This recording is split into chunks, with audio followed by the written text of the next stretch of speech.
सेजल, देशावरती मागच्या 11 वर्षापासून राज्य करणारा भारतीय जनता पार्टी मागच्या 27 वर्षांपासून दिल्ली विधानसभेपासून दूर आहे। 27 वर्षांच्या नंतर तरी भारतीय जनता पार्टीला दिल्ली विधानसभा काबीज करता येते का याची उत्सुकता देशभराला लागलेली आहे।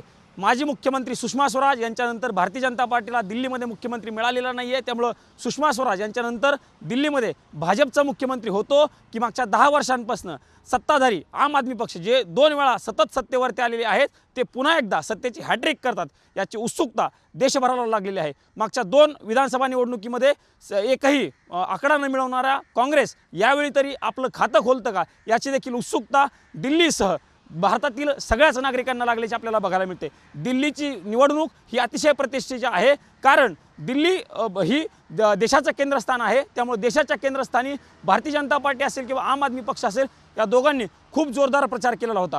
प्रचाराच्या वेळी जर सांगायला गेलं तर आम आदमी पक्षाचा भ्रष्टाचाराचा मुद्दा असेल किंवा शीश महलचा मुद्दा असेल हा भारतीय जनता पार्टी आणि काँग्रेसनं खूप जोरात प्रचारादरम्यान लावून ठेवलेला होता, त्यामुळे त्याचा तोटा होऊन आम आदमी पक्ष सत्तेपासून दूर जातो का हे देखील बघणं महत्त्वाचं असणार आहे। सेजल, आत्ता आपण जसं बोलत होतो त्यानुसार अनेक एक्झिट पोलनुसार दिल्लीमध्ये भारतीय जनता पार्टीचं सरकार येऊ शकतं अशा पद्धतीची शक्यता वर्तवली गेलेली आहे, त्यामुळे एक्झिट पोलचे अंदाज खरे ठरतात का हे देखील बघणं महत्त्वाचं असणार आहे। दिल्ली विधानसभेसाठी 8 वाजल्यापासून मतमोजणीला सुरुवात होणार आहे। खरं तर 60% आसपास दिल्लीसाठी मतदान पार पडलेलं आहे, त्यामुळं दिल्लीच्या जनतेनं नेमकं कुणाच्या पर्यायात मत टाकलेलं आहे हे 8 वाजल्यापासून सुरुवात होणार आहे। साधारणतः 10 ते 11 वाजेपर्यंत दिल्ली विधानसभा निवडणुकीचं चित्र क्लिअर होऊ शकतं, त्यामुळे बघावं लागणार आहे की दिल्लीची जनता आम आदमी पक्ष भारतीय जनता पार्टी बरोबर आहे सेजल, कारण केजरीवाल यांच्या सरकारवरती भारतीय जनता पार्टीनं सगळ्यात मोठा कुठला आरोप केला असेल तर केजरीवाल यांचं सरकार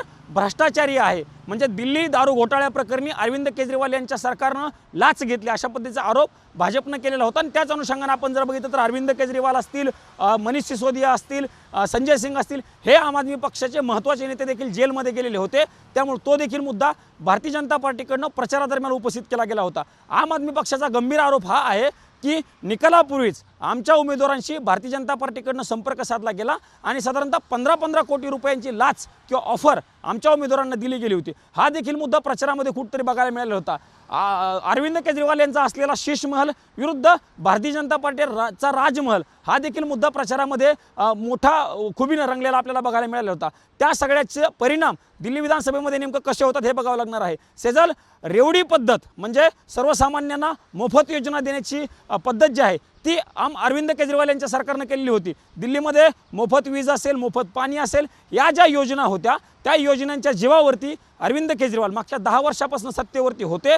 त्या योजनेचा फायदा अरविंद केजरीवाल यांना होतो की त्या योजनेपासून लांब जात दिल्लीची जनता वेगळ्या मुद्द्यांना महत्त्व देत भारतीय जनता पार्टी असेल किंवा काँग्रेस असेल या दोन्ही विरोधी पक्षांपैकी नेमकं कोणाला सरकार देतं हे देखील बघणं महत्त्वाचं असणार। पण प्रचारामध्ये तरी आम आदमी पक्ष आणि भाजप यांच्यामध्ये आरोप प्रत्यारोपांच्या फैरी झाडल्या गेल्याचं आपल्याला बघायला मिळालेलं होतं।